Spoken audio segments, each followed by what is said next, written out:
Horticulture. BSc farms agriculture அக்ரிகல்ச்சரில் கோர்ஸ்லேயே நிறைய courses develop பண்ணுவோம். பேசிக் courses to applied courses நிறைய develop பண்ணிக்கலாம். சார் வணக்கம் சார். காலேஜ் சேனல் சார்பா இன்னைக்கு தங்கப்பழம் பிரின்சிபால் இன்டர்வியூ பண்ண முடியும். இப்போ தங்கப்பழத்தில் படிக்கிற ஸ்டூடெண்ட்ஸ் 99% ரிசல்ட்டை கிளியர் பண்ணிடுறேன்னு சொல்றீங்க. அது எப்படி sir possible? How it is possible? நம்ம அனுபவம் இந்த திறமையான ஆசிரியர்கள் நமக்கு இருக்காங்க. எல்லாமே டீச்சர்ஸ் ஸ்டூடெண்ட்ஸ் உடைய லெவலை பொறுத்து all the faculties are PhD sir. ஆமாம், பிஹெச்டி. அவங்க ஸ்டூடெண்ட்ஸ் ஒரு வீக் ஸ்டூடெண்ட்ஸ் அவங்க தனியாக ஒரு லெவலுக்கு வச்சுட்டு இருப்பாங்க.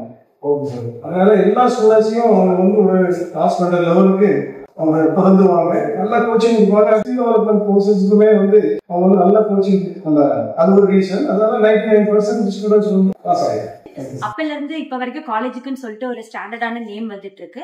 எஜுகேஷன் மட்டும் இல்லாம அதர் ஆக்டிவிட்டிஸ், அதாவது ஸ்போர்ட்ஸ், கல்ச்சுரல், இது எல்லாத்துலயுமே வந்துட்டு நாங்க கான்சென்ட்ரேட் பண்றோம். அது மட்டும் இல்லாம ஸ்டூடெண்ட்ஸ்க்கு வந்துட்டு ஒரு அக்ரின்றது வந்து ஒரு வைடான கோர்ஸ். அது வந்து ஒரே பாதையில கொண்டு போனோம் அப்படின்னா வந்துட்டு ஸ்டூடெண்ட்ஸ்க்கும் ரொம்ப மென்டலி ப்ரெஷர் ஆகும். ஸோ அது மட்டும் இல்லாம நாங்க லைக் கல்ச்சுரல்ஸ், அதே மாதிரி கிளப் டே, அந்த மாதிரி நிறைய ப்ரோக்ராம்ஸ் வந்து இங்க கண்டக்ட் பண்றோம். அது பர்டிகுலர்லி தங்கப்பழத்துல லாஸ்ட்ல ஒரு வைஸ் பிரின்சிபால் சார் நான் மார்னிங் மீட் பண்ணேன். அவர் சொன்னாரு ஐஏஎஸ் அகாடமிக் கோச்சிங் சென்டர் வச்சுட்டான்னு சொல்றாங்க சார். அது எந்த மாதிரி சிஸ்டம் ஃபாலோ பண்றீங்க, எந்த மாதிரி ஸ்டூடெண்ட்ஸ் ஐஏஎஸ் ட்ரைனிங் பண்றீங்க, அந்த மாதிரி விஷயங்களை வந்து மாணவர்களுக்கு சொல்லுவாங்க. இப்போ ஐஏஎஸ் அகாடமியில் வந்து எல்லா லெவல் ஆஃப் எக்ஸாமினேஷனுக்கு கோச்சிங் இருக்காங்க. Okay sir. அது நல்ல இனிஷியேட்டிவ்.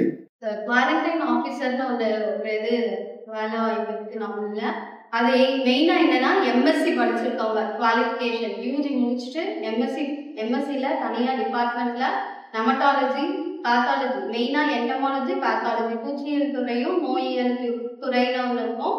அது ரெண்டும் படிச்சவங்க. ஸோ நார்மலா எம்எஸ்சி அக்ரி முடிச்சிருந்தவங்க இந்த இதுக்கு எலிஜிபிள். பிஎஸ்சி ஃபார்ம்ஸ் அக்ரிகல்ச்சர் முடிச்சிருக்கிறவங்க யூபிஎஸ்சியில் எக்ஸாம்ஸ் பாஸ் பண்ணி கிளியர் பண்ணி IAS, IPS officers, IRS officers அதாக்குவாங்க. டிஎன்பிஎஸ்சி குரூப் 1 கிளியர் பண்ணி அதே மாதிரி எந்த ப்ரோக்ராம்ஸும் அவங்களுக்கு நிறைய பேர் வாங்க. வேளாண்மை படித்தவங்களுக்கு என்ன அப்படின்னா 4 வருடம் முடிச்சதுக்கப்புறம் வங்கித்துறைகளில் வந்து என்ன வேலை வாய்ப்புகள் இருக்குது அப்படின்னா வங்கித்துறைகள் வந்து 2 விதமாக இருக்குது. ஸோ நேஷனலைசிங் பேங்க்ஸ் அப்படின்னா நாட்டுமயமாக்கப்பட்ட வங்கிகள். ஸோ இதில் மொத்தம் வந்து 11 ஸ்டேட் பேங்க் ஆஃப் இந்தியாவோட சேர்த்து மொத்தமாக வந்து 12 வங்கிகள் இருக்குது. ஸோ இதில் வந்து clerical, probationary officer, specialised officer, இந்த மாதிரி 3 வகையான வேலை வாய்ப்புகள் இருக்குது. ஃபேண்டாஸ்டிக், ரொம்ப சந்தோஷம். இதில் பார்த்தல எங்களுக்கு ரொம்ப மகிழ்ச்சி. எங்கள் ஊடகம் வாயிலாக நிச்சயமா நல்ல ஒரு கல்லூரியை நான் விசிட் பண்ணியிருக்கேன். இந்த நாளில் நோக்கி போகிறோம். நன்றி, வணக்கம் சார்.